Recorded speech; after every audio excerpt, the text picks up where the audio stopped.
ನಿಮ್ ರೂಪಿಕಾ ಮಾತಾಡ್ತಾ ರೂಪಿಕಾ ಅದೆಲ್ರಿಗೂ ಗೊತ್ತು. ಫಸ್ಟ್ ನೀನು ನ್ಯಾಟಲಿ ಬಾರ್ನ್ ಕಳ್ಸು. ಯಾರದ್ ನಾಟಲ್ಲಿ ಬಾನು ಯಾಕೆ ಡಿಸ್ಟರ್ಬ್ ಮಾಡ್ತಿದ್ಯಾ? ಯಾರದುನಾ? ಟಾಕ್ಸಿಕ್ ಟೀಸರ್ ಅಲ್ಲಿ ಯಶ್ ಅವ್ರ ಜೊತೆ ಕಾರ್ ಒಳಗಡೆ ಸಖತ್ತಾಗಿರೋ ರಿಯಾಕ್ಷನ್ ಕೊಡ್ತಾರಲ್ಲ, ಆ ರಿಯಾಕ್ಷನ್ ನೋಡ್ಬಿಟ್ಟು ಇಡೀ ಜಗತ್ತೇ ಕಳೆದೋಗ್ಬಿಟ್ಟಿದೆ. ಅವರೇ ನ್ಯಾಟಲಿ ಬಾರ್ನ್. ಬೇಗ ಅವ್ರನ್ನ ಕರ್ಸು. ಈಗೇನು ಅವ್ರನ್ನ ಕರ್ಸಿಲ್ಲ ಸ್ಪೆಷಲ್ ಇಂಟರ್ವ್ಯೂ ಮಾಡ್ತೀಯಾ?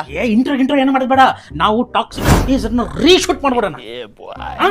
ಟೀಸರ್ ರೀಶೂಟ್ ಆ ನ್ಯಾಟಲಿ ಬಾರ್ನ್ ಅವರು ಯಶ್ ಅವ್ರ ಜೊತೆ ಆ ಕಾರ್ ಒಳಗಡೆ ಏನ್ ರಿಯಾಕ್ಷನ್ ಕೊಟ್ಟಿದಾರ ಅದನ್ನ ಅವ್ರು ಮಾಡ್ಲಿ. ಬೇಕಾದ್ರೆ ಇನ್ನು ಇಂಪ್ರೂವೈಸೇಷನ್ ಮಾಡ್ಲಿ, ಹಂಗೇನು ಪ್ರಾಬ್ಲಮ್ ಇಲ್ಲ. ಆ ಸಿನಿಮಾಗೆ ಲೇಡಿ ಡೈರೆಕ್ಟರ್ ಅವ್ರ ಹೆಸರೇನು? ಗೀತು ಮೋಹನ್. ಗೀತು ಮೋಹನ್ ಅವರು ತುಂಬಾ ದೂರ ಇದಾರೆ, ಕರ್ಕೊಂಬರಕ್ಕಾಗಲ್ಲ. ಈಗ ಸದ್ಯಕ್ಕೆ ನೀನು ಲೇಡಿ ಅಲ್ವಾ, ನೀನೇ ಗೀತು ಮೋಹನ್ ಆಗ್ಬಿಟ್ಟು ಈ ಟೀಸರ್ ನ ಡೈರೆಕ್ಟ್ ಮಾಡ್ಬಿಡು. ಒಳ್ಳೆ ಆಪರ್ಚುನಿಟಿ. ಸರಿ, ಮಾಡಲು ಸಿಕ್ಕಾಯ್ತು, ಡೈರೆಕ್ಟರ್ ಸಿಕ್ಕಾಯ್ತು. ಎಸ್ ಸರ್ ಡೇಟ್ಸ್ ಹೆಂಗ್ ತಗೊಳ್ಳೋದು? ಯಶ್ ಅವ್ರ ಡೇಟ್ ಏನಕ್ಕೆ? ಮತ್ತೆ ಇನ್ ಯಾರು ಮಾಡ್ತಾರೆ ಎಸ್ ಸರ್ ಕ್ಯಾರೆಕ್ಟರ್? ನಾನು ಇಲ್ವಾ? Daddies home.